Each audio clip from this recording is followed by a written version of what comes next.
So yeah, so one of the things that people asked about is there a way to select faces or edge loops faster? Here's the thing: if your poly modeling tab is ever empty like this, just like scroll with your mouse wheel. I don't really know why that's like a feature, but it is. Anywho, so if I just throw a sphere in here, as far as I'm aware, there's no way to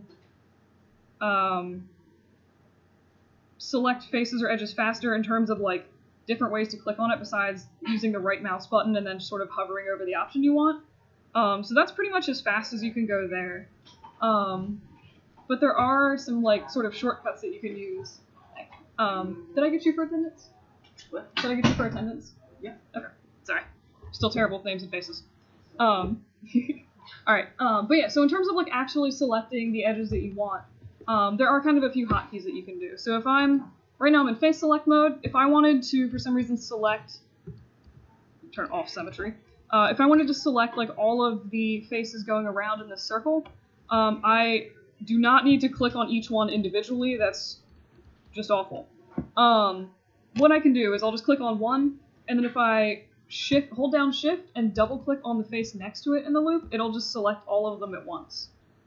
So that's really handy. And Maya's actually pretty good about optimize, so you can go and keep doing that with more edge loops if you want. It usually does a pretty good job of like not botching your selection.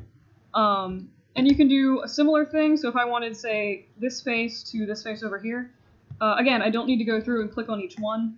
What I can do instead is click on the first one, and then just go over to the second one. And it's the same button press. So shift and hold, and then double click on that, and it'll just select the faces within that sort of arc. The same thing also works with vertices. So if I wanted to select a loop of verts, I would just click on one, go to the next one in the loop, hold down shift, and double click, and it would select all of them. And again, that works for multiple selections at a time. And then the same thing works with like only selecting 4 vertices at a time, that kind of thing. For edges, it's basically the same thing, except if I want to click on a loop, I can just double click a single edge loop, and it'll select the entire loop. So just double click once, you don't need to hold down shift or anything. And then it again works if I want to select like these 5 edge loops here, I can just click on the first one, hold down shift, and double click the second one. So are there any questions on that? Cool. Also, would it help to have the lights turned off? Okay. Yes. At least this room 248, for some reason, they put a light fixture directly over the projector, and I'm just like, why would you do that? Anywho. And then there were some questions on extrusion, but most people just wrote down extrusion. So does anyone have like specific questions about the extrude tool that they want clarified? Because I'm not entirely sure what the comments that just said extrude meant. Cool. I do have, so I actually have, I think I emailed you guys a link, or there should be links on this tutorial on the tutorial pages on Drive, but I made like a weird little tutorial about the extrude tool that just shows like how the gimbal works and like how to use it. My main rule of thumb, I guess, for the extrude tool is usually I will only use it on a face or an entire object, sometimes on edges, but never on vertices. I mean, you can use it on verts, but like, so if I select all the vertices on this and I extrude them, it makes this giant, weird, spiky ball, which I'm not entirely sure why you would want this, so I've just like never used this before. But if you need a spiky ball, kind of a cool way to make one, I guess. But anywho, so yeah, I mean, if anyone has specific questions about like the extrude tool, just let me know. But yeah.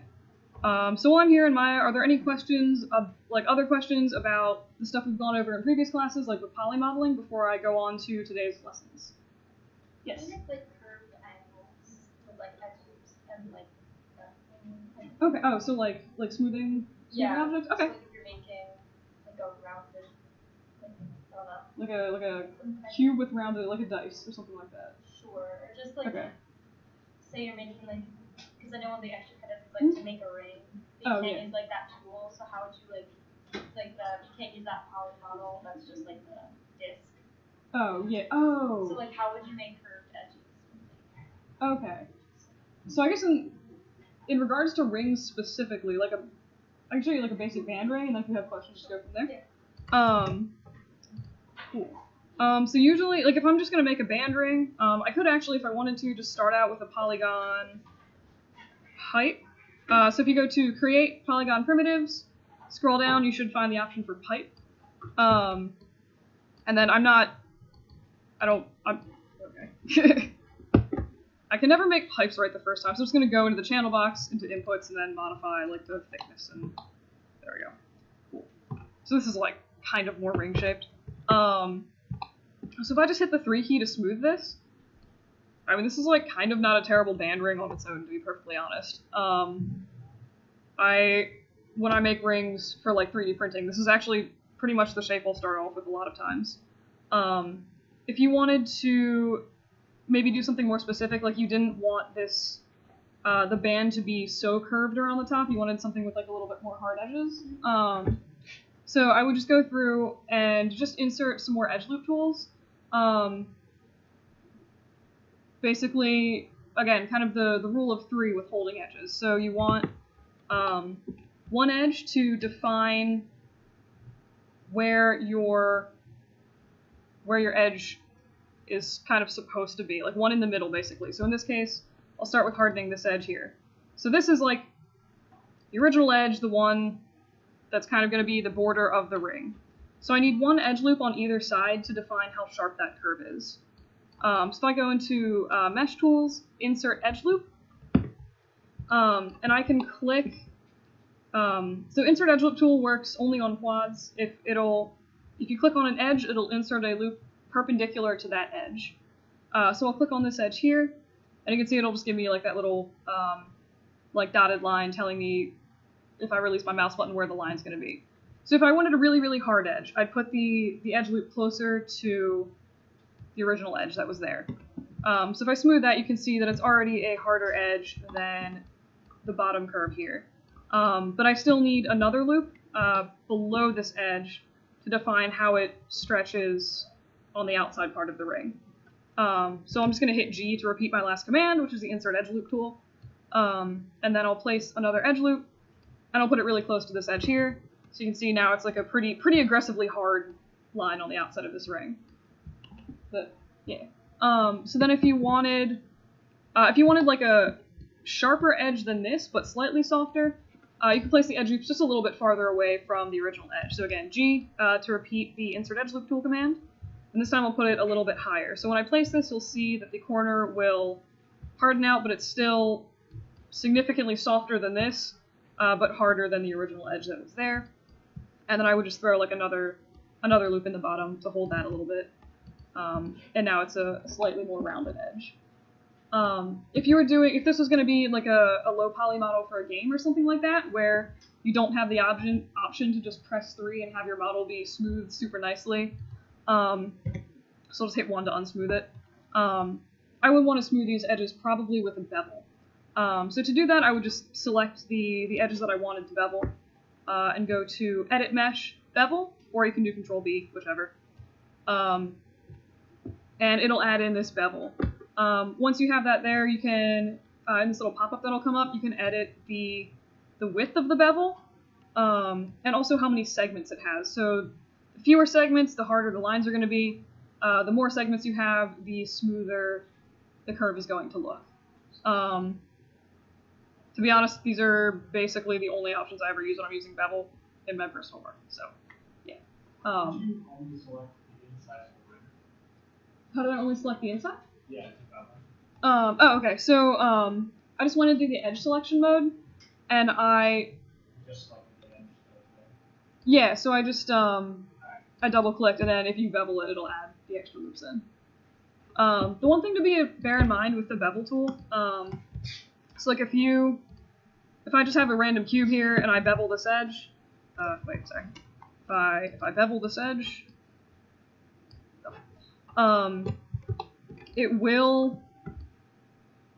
bevel tool will shamelessly make n-gons in your mesh. which should be avoided where applicable because they're really gross.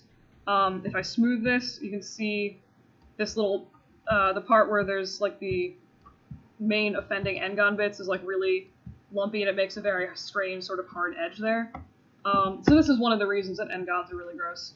So if I wanted to bevel like the top corner or like the all the top edges of this at once, I could bevel it, and then it usually adds like this really nice sort of rounded edges like this.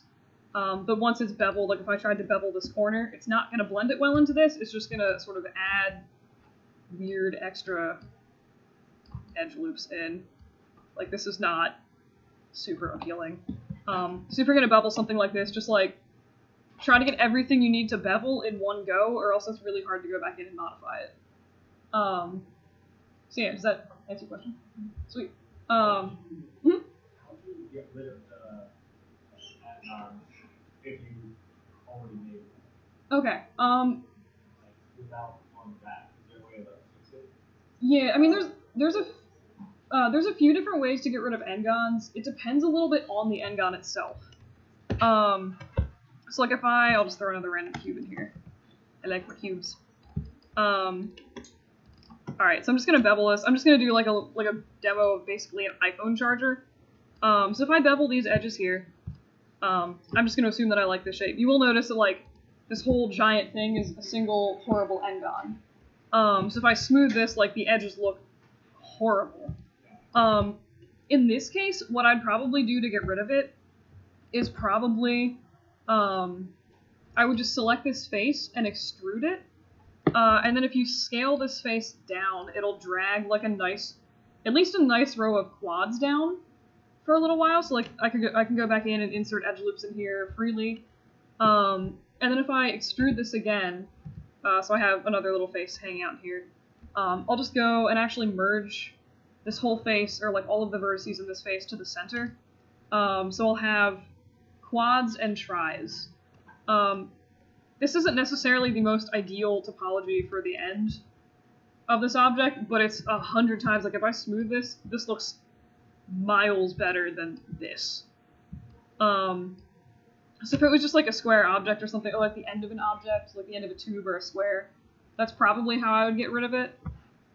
If you had, so I was looking at a few models from that people did for assignments and stuff. So if I started out with something, so if I started out with something like this, and there was maybe like a bunch of n-gons in it, sort of like this or whatever, like if there were basically faces in your model that weren't, or edges that were accidentally deleted, and now you have things like this where they have like 5 sides or something like this. There's a tool that's really, really helpful to fix this kind of thing, and it's called the Multicut tool. Yes? There are moments where multiple tools will not. Okay.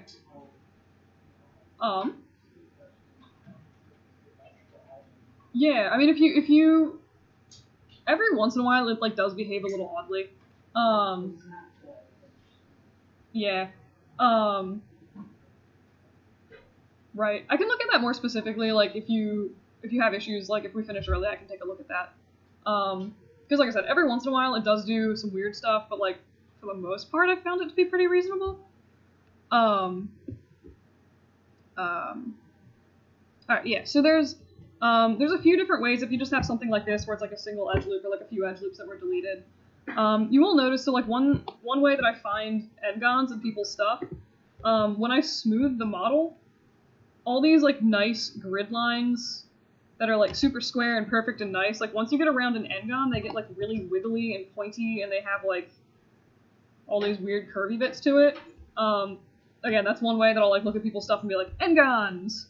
But yeah, so the first way to fix this is to just manually draw in the missing edge loop with something like the Multicut tool. So if I go to Mesh Tools Multicut, or Control-Shift-X,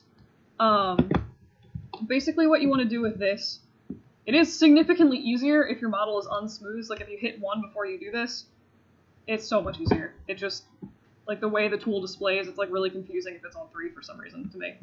But yeah, so you just click on the first vertice where you want the edge loop to start, and then just go over and click on the next one, and you can see it'll pop up this orange line here.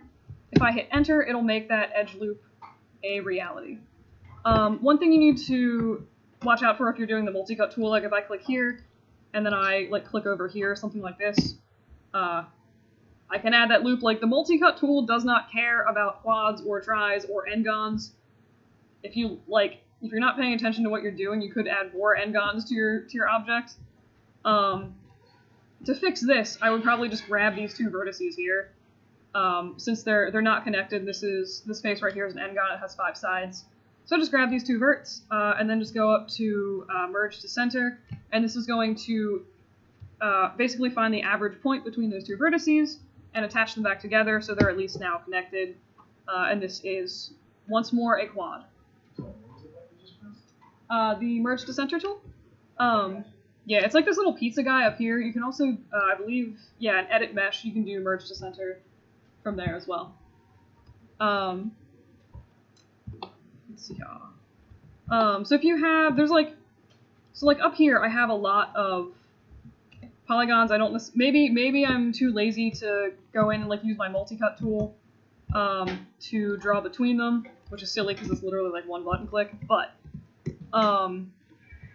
if you were ever having issues like with the multicut tool, one thing you could potentially do is actually delete these faces entirely, and then basically bridge them back together. So I'm gonna just I'll grab these 3 sides and these 3 sides, and go find my bridge tool, which should basically make a little bridge between those edges. So if you go to Edit Mesh, Bridge, and just hit OK, you'll notice that it has added polygons between these affected edges, but now there's the problem of there's an edge loop here that isn't shown in the middle of this new geometry that I put in.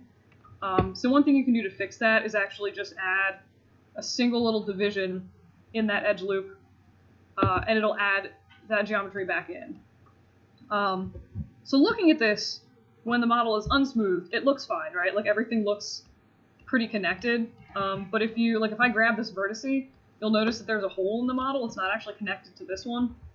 And if you go into smooth mode, this is again, like smooth mode, the way it displays these edges is like one of the ways that I find sort of problem areas a lot.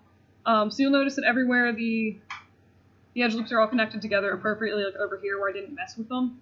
Again, the lines are all straight, everything's like super perfect of a grid. But over here, it'll have these weird pulls in the lines, which basically tells me that it's attached here, but there's not, like these vertices here are not connected together. Again, there's a giant hole in my mesh.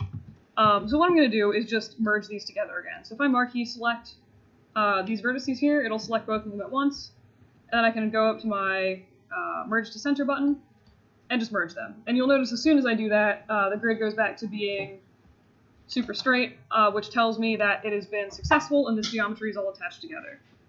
So again, just marquee select those vertices. Since they're in the same spot, the position isn't going to change.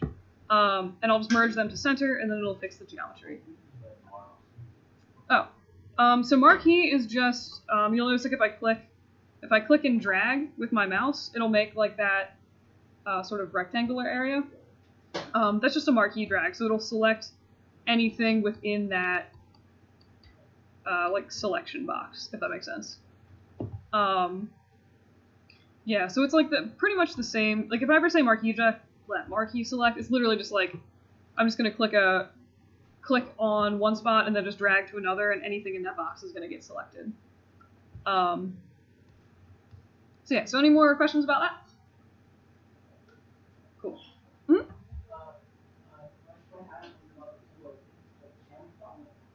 Okay, yeah. Did you have it? I actually haven't used that in forever. Was there like a specific question or issue you're having with that? The question I have is when would you use it? To be perfectly honest, I don't think I've ever used it. But I can That's a thing that I can perhaps look into later and like do a video on, but like right now off the top of my head, I don't know because I've literally never used that tool for anything. Let me. You guys get to see my disgusting giant OneNote.